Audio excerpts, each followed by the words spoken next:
नमस्कार मेरे प्यारे बच्चों। आज हम अगली क्लास लेके आए हैं बीएससी पार्ट सेकंड फिजिक्स में, और हमने पेपर शुरू कर रखा है कौन सा, इलेक्ट्रॉनिक्स। ठीक है, तो दूसरी क्लास है अपनी। दूसरी क्लास पढ़ने से पहले मैं एक शेड्यूल के अनुसार, एक सीरियल के अनुसार पढ़ाता हूँ, सीक्वेंस से। तो प्यारे बच्चों, पहले पहली क्लास जिन्होंने नहीं देखी वो फर्स्ट क्लास देखी, अपलोड है वीडियो, और उसके बाद में सेकेंड क्लास पे आइएगा। ठीक है, तो सभी बच्चे क्लासेस को देख रहे हैं, इतना प्यार दे रहे हैं, इन सबको बहुत बहुत धन्यवाद। और सभी स्टूडेंट को बताइए कि अपना बैच या अपनी क्लासेस शुरू हो गई हैं, और सभी बच्चों तक आप शेयर कीजिए। ठीक है प्यारे बच्चों, अब आगे बढ़ते हैं। अब देखिए, हम बात करेंगे कि इलेक्ट्रॉनिक्स में बात करते हैं हम किसकी, स्रोत या सोर्स की। किसकी बात करते हैं मेरे प्यारे बच्चों, स्रोत या सोर्स की। तो स्रोत या सोर्स दो टाइप के होते हैं। सबसे पहला जो स्रोत या सोर्स होता है वो तो होता है वोल्टा स्रोत, जिसको क्या कहते हैं, वोल्टा स्रोत, या जिसको हम कहते हैं वोल्टेज सोर्स। और जो दूसरा स्रोत या जो सोर्स होता है उसको हम कहते हैं धारा स्रोत, या इसको कहते हैं करंट सोर्स। ये तो कहलाता है आपके पास वोल्टेज सोर्स। क्या कहलाता है प्यारे बच्चों, वोल्टेज सोर्स। ठीक है, और इसको हम कहते हैं करंट सोर्स। ये क्या कहलाता है आपके पास, करंट सोर्स।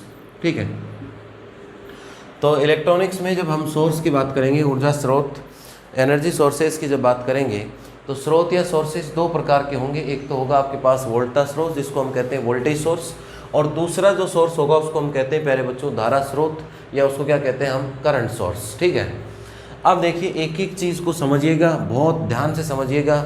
एग्जाम के लिए इंपॉर्टेंट क्वेश्चन है आपके लिए, एग्जाम में लगभग ये क्वेश्चन आपको मिलेगा ही मिलेगा कि धारा स्रोत क्या होता है, वोल्टा स्रोत क्या होता है। 1.5 नंबर का क्वेश्चन आ जाएगा, या बड़े सवाल के साथ भी परिभाषाएं पूछ सकता है, डेफिनेशंस। तो बहुत इंपॉर्टेंट क्वेश्चन है voltage source and current source, और बहुत इंटरेस्टिंग बनाने वाला हूँ मैं आज की क्लास को, इसलिए पूरी क्लास देखिएगा प्यारे बच्चों, पूरा पढ़िएगा एक साथ। जहाँ कोई समस्या हो उस चीज़ को दोबारा देख लीजिएगा एक बार, और साथ साथ लिखते जाइएगा, जब मैं लिखवाऊँ तब उसके साथ। लेकिन पहले कौन सा काम कीजिए, समझने का। ठीक है, अब देखिए हम जो सबसे पहले पढ़ने जा रहे हैं,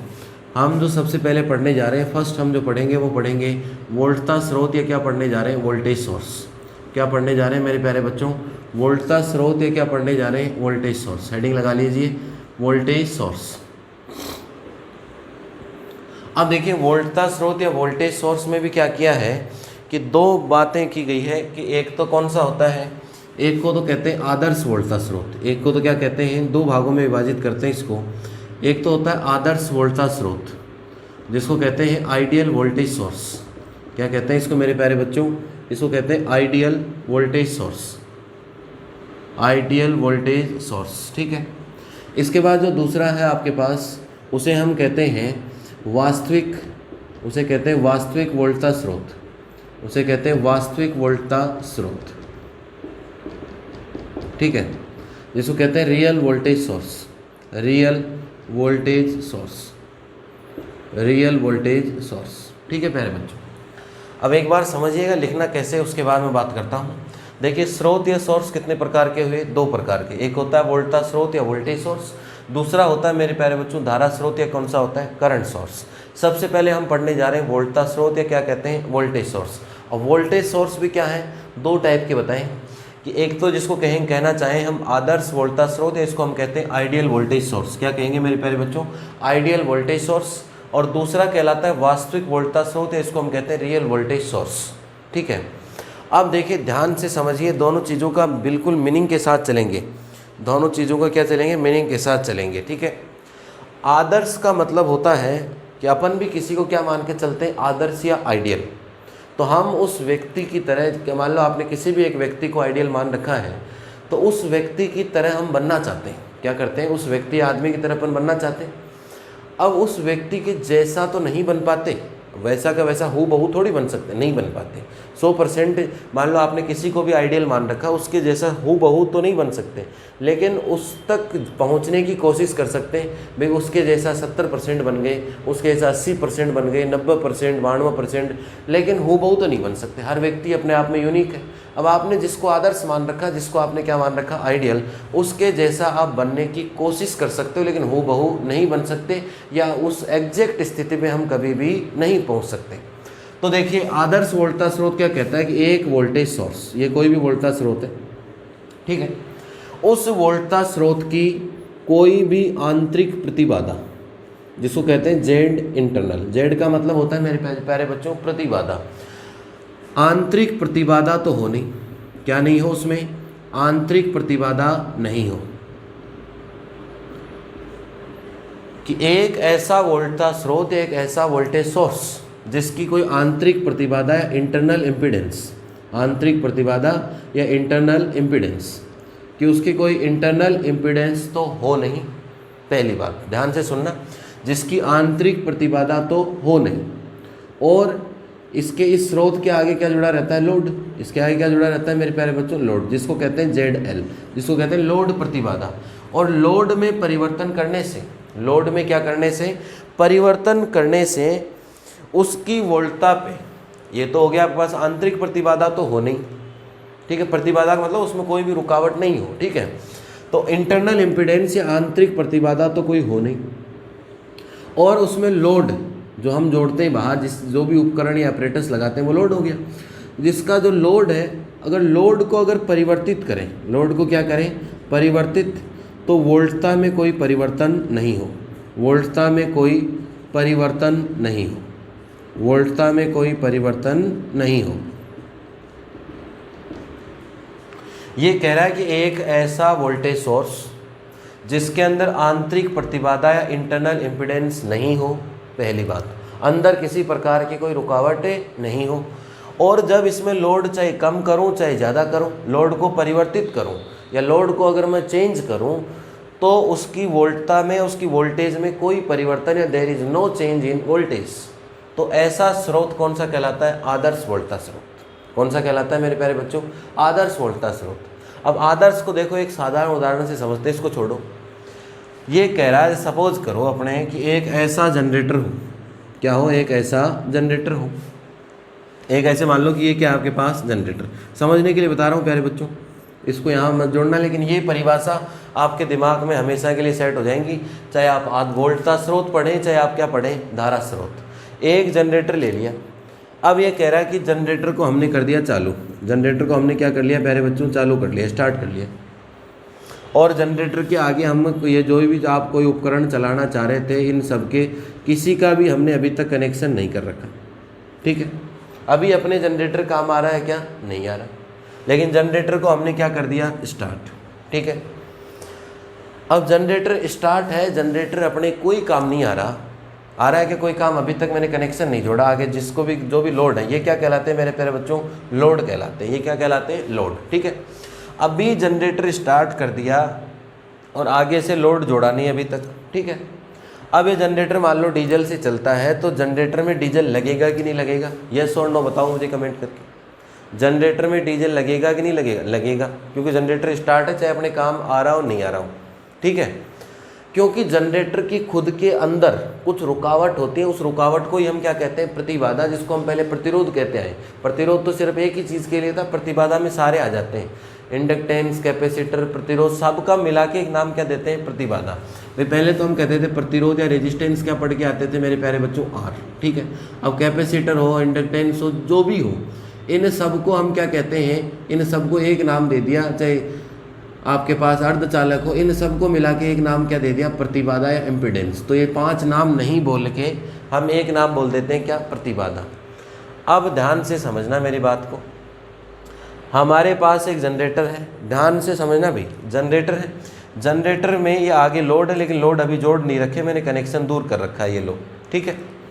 जनरेटर को हमने कर दिया स्टार्ट, जनरेटर चलता है मान लो डीजल से, ठीक है। अब जनरेटर डीजल से चलता है, जनरेटर स्टार्ट कर दिया, जनरेटर में डीजल लगेगा कि नहीं लगेगा, लगना शुरू हो जाएगा, कम लगेगा क्योंकि आगे काम नहीं आ रहा, लेकिन जनरेटर स्टार्ट है। अपने कोई जनरेटर से फ़ायदा हो रहा है कि अभी नहीं हो रहा है, क्योंकि अपने तो ये उपकरण चल ही नहीं रहे, अभी जोड़ ही नहीं रखे, मैंने जोड़ रखे हैं क्या। अब वो आप कह रहे हो बोले हमारे जनरेटर चालू है, जनरेटर अपने कोई काम नहीं आ रहा, तो जनरेटर का बोलो डीजल जा कहाँ रहा है, अरे जनरेटर में जो डीजल है वो जा कहाँ रहा है। तो जनरेटर की खुद के अंदर प्रतिबाधा होती है, अंदर रुकावटें होती हैं उसमें, तो इसलिए उसमें डीजल लगेगा, जिसे कहते हैं आंतरिक प्रतिबाधा। फिर जैसे ही इस जनरेटर के हमने कर दिया लोड कनेक्ट, अब लोड कम करोगे तो जनरेटर डीजल कम लगेगा, और लोड अगर कोई भारी मोटर वगैरह चला दी तो जनरेटर का डीजल क्या का लगेगा, ज़्यादा लगेगा, लगेगा या नहीं लगेगा, लगेगा। इसका मतलब जैसे ही लोड में परिवर्तन करूंगा तो इधर वोल्टेज में क्या होगा, परिवर्तन होगा। अरे भाई लोड में परिवर्तन करूंगा, इधर ये लोड ही तो है, इसमें परिवर्तन, और कुछ अगर कोई भारी मोटर चला दी मान लो तो जनरेटर में लोड अगर चेंज होगा तो इधर डीजल ज़्यादा लगेगा, मतलब इसकी वोल्टेज में क्या होगा, परिवर्तन होगा। अब आप बताओ ये ऐसा बनना संभव है क्या अभी कि बोले मैं जनरेटर चालू कर दूं, जब तक काम में नहीं लूं तब तक उसमें डीजल नहीं लगना चाहिए। डीजल कब नहीं लगेगा, जब बोले आंतरिक प्रतिबाधा नहीं हो। तो अभी तक ऐसा संभव नहीं हुआ। भाई ऐसा ज़रूर है कि जनरेटर चालू है तो डीजल कम लगता है, अपने खर्चा कम आता है लेकिन लगेगा। तो आदर्श बन नहीं सकते, आदर्श की ओर पहुंचने की क्या कर सकते हैं, कोशिश। तो आदर्श तो वो होता है कि जिसमें जनरेटर चालू भी कर दूं और डीजल नहीं लगे, और फिर चाहे एक पंखा चलाऊं, चाहे मोटर चलाऊं, चाहे 10 ट्यूबलाइट जलाऊं, चाहे कुछ भी चलाऊं, मैं जितना डीजल लग रहा है उतना ही लगना चाहिए। तो ऐसा भी नहीं हो सकता, लेकिन ऐसा करने की कोशिश की जा रही है, धीरे धीरे धीरे धीरे। 100% नहीं हो सकता, लेकिन उसकी तरफ बढ़ सकते हैं अपन, तब जाके क्या बनेगा, वो आदर्श। अब देखो परिभाषा याद करने में कोई समस्या नहीं होनी चाहिए कि ये कह रहा है कि आदर्श वो होगा जिसकी आंतरिक प्रतिबाधा नहीं हो और लोड चाहे जितना लगाऊं, लोड में चाहे जितना परिवर्तन करूं, लेकिन उसकी वोल्टेज में परिवर्तन नहीं हो, तो इसे हम क्या कहते हैं, आदर्श। लेकिन वास्तव में ऐसा होता नहीं है, आंतरिक प्रतिबाधा भी होती है वास्तव में, और अगर लोड परिवर्तित करोगे तो उसकी वोल्टेज में भी परिवर्तन होगा। तो वो कौन सा कहलाता है, वास्तविक वोल्टेज स्रोत। तो प्यारे बच्चों लिखना क्या है इसके अंदर, जब डेफिनेशन लिखेंगे, हेडिंग लगाई नहीं सबने, वोल्टेज स्रोत, वोल्टेज सोर्स हेडिंग लगाने के बाद में क्या लिखना है इसके अंदर, यदि किसी वोल्टेज स्रोत में आंतरिक प्रतिबाधा ZIN, प्रतिबाधा को किससे लिखते हैं, Z से, सब के लिए आ गया, R के लिए, C के लिए, L के लिए, सब के लिए, ठीक है, कि एक वोल्टेज स्रोत जिसमें आंतरिक प्रतिबाधा ZIN उपस्थित नहीं हो तथा बाह्य लोड ZL के मान में परिवर्तन करने पर, तथा बाह्य लोड ZL के मान में परिवर्तन करने पर वोल्टता के मान में कोई परिवर्तन नहीं हो, तथा वोल्टता के मान में कोई परिवर्तन नहीं हो, तो उसे आदर्श वोल्टेज स्रोत कहते हैं। तो उसे आदर्श वोल्टेज स्रोत कहते हैं। लेकिन ऐसा संभव है नहीं वास्तव में। ये तो ये कह रहा है बोलो जनरेटर चालू कर दो, जब काम नहीं आए तो डीजल नहीं लगना चाहिए, चालू रहे जनरेटर, फिर चाहे जनरेटर से मैं कुछ भी लगाऊं इधर कोई फर्क नहीं पड़ना चाहिए इस पर। तो ऐसा संभव नहीं है, इसकी तरफ कोशिश होती रहती है। तो ये तब आदर्श बनाने की कोशिश कर सकते हैं, लेकिन वास्तव में अलग है चीज़, ठीक है। इंग्लिश में लिखिए मेरे प्यारे बच्चों, a voltage source which does not consist internal impedance, a voltage source which does not consist internal impedance and changing external load ZL and changing value of external load ZL, there is no change in the voltage of the source. Changing value of external load ZL, there is no change in the value of then there is no change in the value of voltage, then there is no change in the value of voltage of the source, then it is called ideal voltage source. Ideal याद आ गया भी, ideal बन नहीं सकता तो कैसा हो सकता है आइडियल, कल्पना तो कर सकते हैं उसकी कि ऐसा हो कि अंदर आंतरिक प्रतिबाधा, कोई अंदर रुकावट नहीं हो, और चाहे जितना लोड लगा लें उसकी वोल्टेज में कोई फर्क नहीं पड़ना चाहिए। लेकिन ऐसा नहीं होता मेरे प्यारे बच्चों। वास्तविक स्थिति में आंतरिक प्रतिबाधा भी होती है, और आपके साथ जैसे ही लोड बदलेंगे तो उसकी वोल्टेज में भी क्या होता है, परिवर्तन होता है। तो अभी तक हमने वोल्टेज स्रोत की बात करी, और वोल्टेज स्रोत में हम क्या सीखे, आदर्श वोल्टेज स्रोत सीखे, ठीक है। अब देखिए अगली लाइन से, एक अगले पैराग्राफ से हम क्या पढ़ेंगे, वास्तविक वोल्टेज स्रोत। अब वास्तविक वोल्टेज स्रोत किसी को रटने की, समझने की जरूरत है कि इसमें जो है उसका उल्टा कर लो कि भाई आदर्श तो बन नहीं सकता, तो वास्तव में आंतरिक प्रतिबाधा भी होगी और परिवर्तन करने पर वोल्टेज में परिवर्तन भी होगा। इसमें तो लिखा था नहीं होगा, लेकिन इसमें वोल्टेज में भी परिवर्तन होगा। ठीक है। अब अगली लाइन से लिखिए इसके अंदर वास्तविक वोल्टता स्रोत में। ठीक है, तो लिखिए प्यारे बच्चों, वास्तविक वोल्टता स्रोत में, वास्तविक वोल्टता स्रोत में, या तो ऐसे लिख लीजिए या ऐसे लिख लीजिए, वह वोल्टता स्रोत, वह वोल्टता स्रोत जिसमें आंतरिक प्रतिबाधा, जिसमें आंतरिक प्रतिबाधा श्रेणी क्रम में, वह वोल्टता स्रोत जिसमें आंतरिक प्रतिबाधा श्रेणी क्रम में जुड़ी हुई हो, जिसमें आंतरिक प्रतिबाधा श्रेणी क्रम में जुड़ी हुई हो, जिसमें आंतरिक प्रतिबाधा श्रेणी क्रम में जुड़ी हुई हो, तथा लोड के तथा बाह्य लोड के मान में परिवर्तन करने पर, तथा बाह्य लोड के मान में परिवर्तन करने पर वोल्टता में परिवर्तन होता है, तथा बाह्य लोड के मान में परिवर्तन करने पर स्रोत की वोल्टता में परिवर्तन होता है, तथा बाह्य लोड के मान में परिवर्तन करने पर स्रोत की वोल्टता में परिवर्तन होता है, तब इसे वास्तविक वोल्टता स्रोत कहते हैं, तब इसे वास्तविक वोल्टता स्रोत कहते हैं।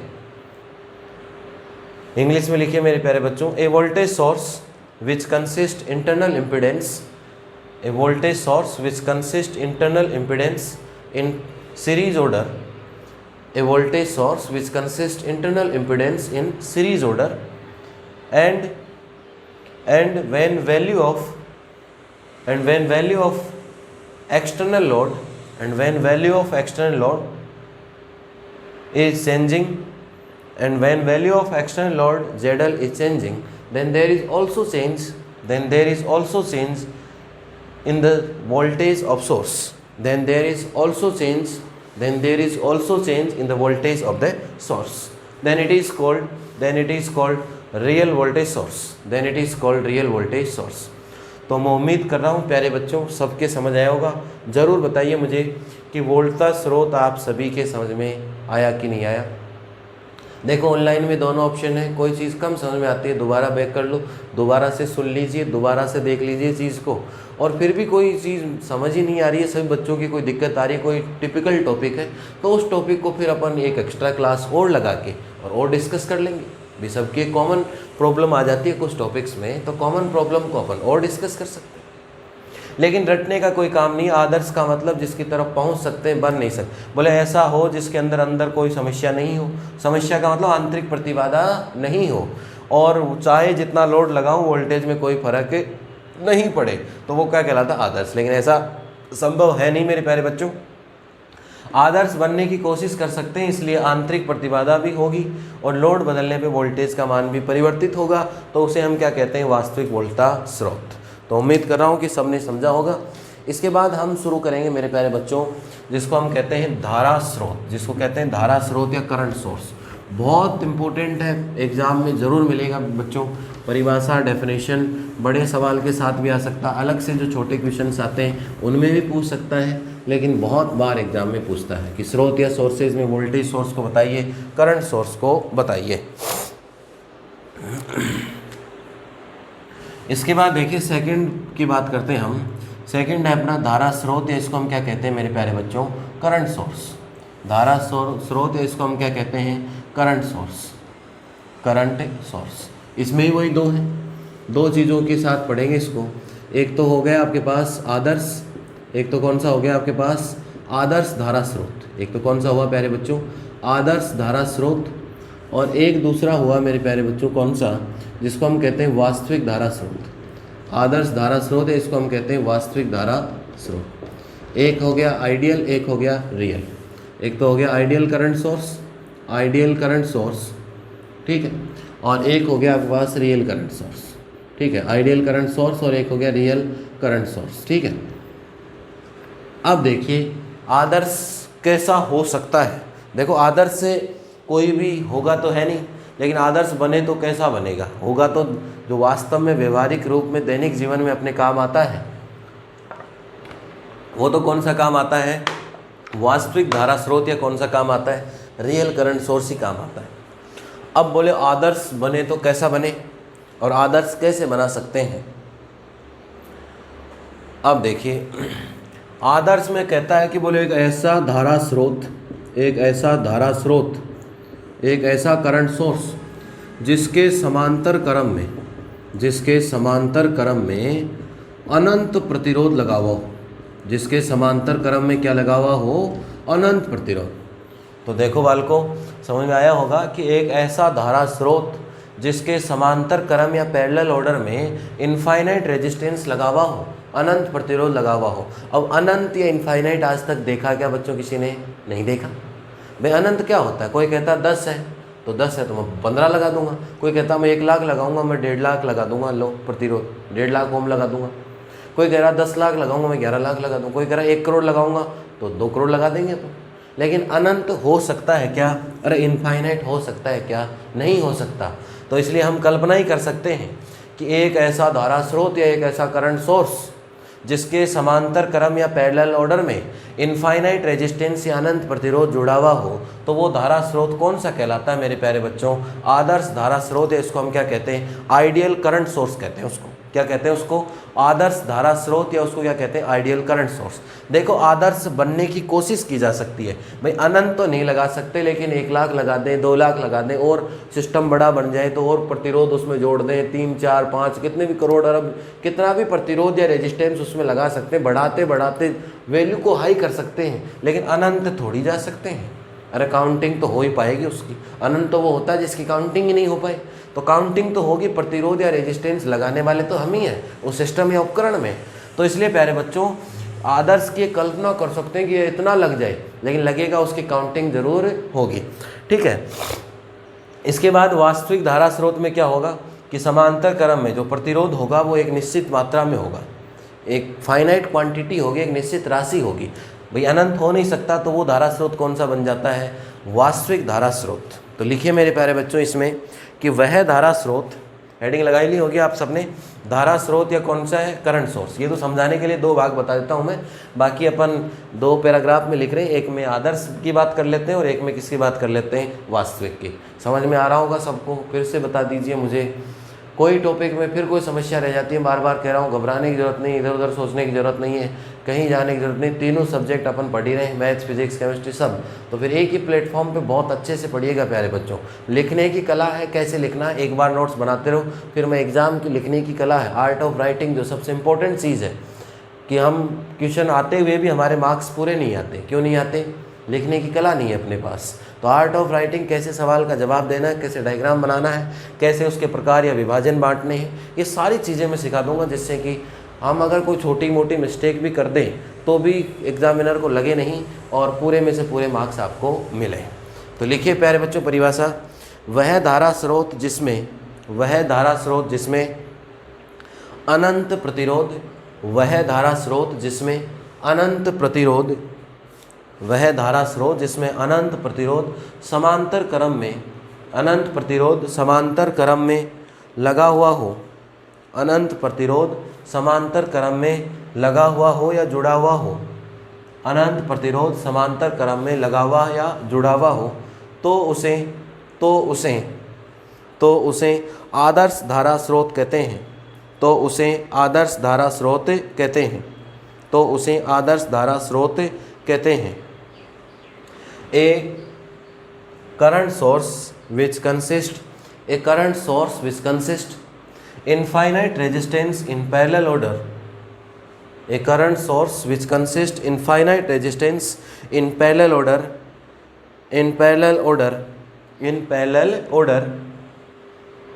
then it is called ideal current source. In source की एक खास बात और होती है, बोले आगे ये तो अंदर लग गए इसके, बोले आगे चाहे जितना लोड जोड़ लो धारा का मान स्थिर रहे। धारा का मान क्या रहे, स्थिर। भाई लोड बढ़ाने से करंट या धारा का मान तो बदलेगा। पीछे वाले मैंने कहा था लोड वोल्टेज ज़्यादा सिस्टम जोड़ोगे लोड में तो वोल्टेज बदलेगी, कम सिस्टम जोड़ोगे तो वोल्टेज बदलेगी। अब ये कह रहा है कि बोलो चाहे जितना लोड लगा लें धारा का मान भी क्या रहे, स्थिर, लेकिन ऐसा वास्तव में संभव नहीं है। तो आगे एक लाइन और लिख लीजिए, इस प्रकार के स्रोतों में इस प्रकार के स्रोतों में, इस प्रकार के मतलब कौन से की बात कर रहा हूँ, आदर्श की। इस प्रकार के स्रोतों में किसी भी बाह्य लोड के मान के लिए, ऐसे लिखिए, किसी भी बाह्य लोड के मान के लिए धारा का मान स्थिर रहे, किसी भी बाह्य लोड के लिए धारा का मान क्या रहे, स्थिर रहे। अब पैराग्राफ चेंज कर लो। इन दीज सोर्सेज, इंग्लिश में लिखिए मेरे प्यारे बच्चों, in these sources the value of load for any value of load, in these sources for any value of load current remains study या करंट रिमेन्स कांस्टेंट। लेकिन वास्तव में ऐसा नहीं होता। वास्तव में क्या होता है कि समांतर क्रम में अनंत या इनफाइनाइट हमने देखा ही नहीं, अनंत नहीं जोड़ सकते, प्रतिरोध क्या जुड़ा होगा, परिमित या फाइनाइट या निश्चित तो प्रतिरोध या रेजिस्टेंस जुड़ा हुआ होगा प्यारे बच्चों। तब वो कौन सा स्रोत बन जाएगा, अरे कौन सा स्रोत बन जाएगा, आपका वास्तविक। और लोड बदलने पे धारा का मान स्थिर नहीं रहेगा, धारा का मान भी क्या होगा, परिवर्तित होगा। बात समझ में आ रही होगी, रटने की जरूरत नहीं। पीछे वो एक जनरेटर वाला उदाहरण लेके चले कि जनरेटर चलेगा, वास्तविक स्थिति एक तो हवा में सोच लें जनरेटर को कि जनरेटर चलता रहे और अगर हम काम में नहीं तो डीजल नहीं लगे, ऐसा है क्या, नहीं है। और जनरेटर से चाहे कुछ भी चलाएं, जितना डीजल लगेगा उतना ही लगेगा, नहीं भाई, ज़्यादा उपकरण जलाओगे डीजल खपत ज़्यादा होगी, कम जलाओगे तो कम होगी, ठीक है। लोड के हिसाब से वोल्टेज बदलेगा जनरेटर। वही काम इसमें है कि अगर समांतर क्रम में अनंत है क्या, नहीं है, तो ये कल्पना ही कर सकते हैं, तब इसको हम क्या कहते हैं, आदर्श। ठीक है प्यारे बच्चों। अब लिखिए इसमें वास्तविक क्या होगा, धारा स्रोत में समांतर क्रम में अनंत नहीं जोड़ सकते, परिमित होगा। अगर इसके लोड आगे ज़्यादा लगाओगे कम लगाओगे तो करंट का मान बदलेगा। तो लिखिए प्यारे बच्चों, वह धारा स्रोत जिसके समांतर क्रम में, वह धारा स्रोत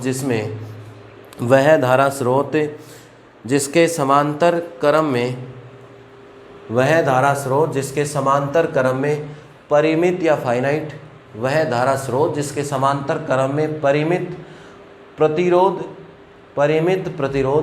वह धारा स्रोत जिसके समांतर क्रम में परिमित प्रतिरोध जुड़ा हुआ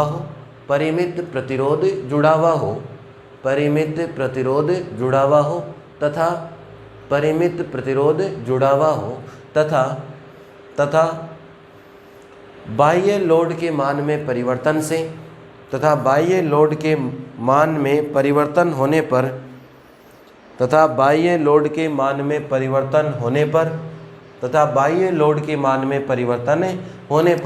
धारा का मान भी परिवर्तित हो, बाह्य लोड के मान में परिवर्तन होने पर धारा का मान भी परिवर्तित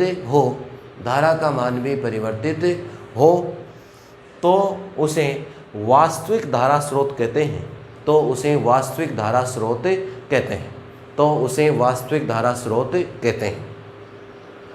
A current source in which finite resistance connected in parallel order, a current source in which finite resistance connected in parallel order, and by changing the value of external load, there is also change in the value of current flowing. Then there is also change in the value of current flowing. Then it is called real current source. तो देखिए प्यारे बच्चों, हमने बात की स्रोत या source की, वोल्टेज स्रोत की, किसकी बात की, और धारा स्रोत की। वोल्टेज सोर्स की बात हो गई और किसकी बात हो गई, करंट सोर्स की। ठीक है। वोल्टेज सोर्स भी दो प्रकार के होते हैं, आदर्श और वास्तविक। आदर्श स्रोत वो होते हैं जिनकी हम कल्पना कर सकते हैं, उनके बनने जैसा कर सकते हैं लेकिन बन नहीं सकते। तो उनमें कोई भी आंतरिक प्रतिबाधा या इंटरनल समस्या नहीं होगी और उनमें कोई भी लोड चेंज करने पर वोल्टेज या करंट चेंज नहीं होता। लेकिन वास्तव में जो दैनिक जीवन में हम स्रोत या सोर्स काम में ले रहे हैं उनमें आंतरिक प्रतिबाधा भी होती है। उनमें क्या होती है प्यारे बच्चों? आंतरिक प्रतिबाधा भी होती है, इंटरनल इम्पिडेंस भी होती है। और उनकी अगर लोड में परिवर्तन करें, उनके लोड में अगर चेंज करें, तो लोड में चेंज करने से उनके अंतर्गत धारा या करंट या जो वोल्टेज या जो वोल्टता है उसका मान भी क्या होता है? परिवर्तित। तो बदलेंगे तो कौन सा होता है? वास्तविक। दूसरा उदाहरण देख लो, चाहिए समझने के हिसाब से बता रहा हूँ भाई। हम जैसे कोई भी गाड़ी की बात करें, हम गाड़ी के अंदर कि गाड़ी चलने पे तो पेट्रोल खर्च होना चाहिए आपका, डीजल पेट्रोल। अगर गाड़ी को आपने स्टार्ट कर दिया, गाड़ी एक ही जगह खड़ी है, कुछ भी नहीं चल रहा उसमें, या ट्रक की बात कर लो तो उसमें कुछ भी नहीं चल रहा, तो कुछ भी नहीं चल रहा इसका मतलब और गाड़ी स्टार्ट है, तो आपका काम हो रहा है कि नहीं हो रहा? फिर भी गाड़ी में डीजल पेट्रोल लगता है नहीं लगता? कम लगता है। तो वो किसके कारण लगता है? आंतरिक प्रतिबाधाओं के कारण, इंटरनल इम्पिडेंस के कारण लगता है प्यारे बच्चों, ठीक है। और अगर जब गाड़ी चलती है, अब गाड़ी में देखो जैसे ट्रक में खाली ट्रक है एक, तो वो चल रहा है, एक ट्रक लोडेड है, तो डीजल पेट्रोल की खपत ज़्यादा होगी नहीं होगी? होगी। इसका मतलब उसकी यहाँ से अगर उस चीज़ को रिलेट करें तो अगर लोड बढ़ेगा तो उसकी धारा या वोल्टेज भी क्या होगी? बदलेगी। डीजल पेट्रोल की जो काम आ रहा है उसकी खपत बदलेगी। और एक जगह है तब भी लग रहा है उसमें, अगर चालू ट्रक खड़ा है तो भी डीजल पेट्रोल लगेगा उसमें, क्योंकि किसके कारण लग रहा है? आंतरिक। अब हम ऐसी कल्पना कर लें कि ट्रक चाहे चालू हो चाहे बंद हो, हमारे काम नहीं आ रहा हो तो डीजल नहीं लगना चाहिए। ऐसा हो सकता है क्या? नहीं हो सकता प्यारे बच्चों। ऐसा जरूर है कि कम लगता, बहुत ही कम, तो आदर्श बनने की कोशिश कर रहे हैं उसमें।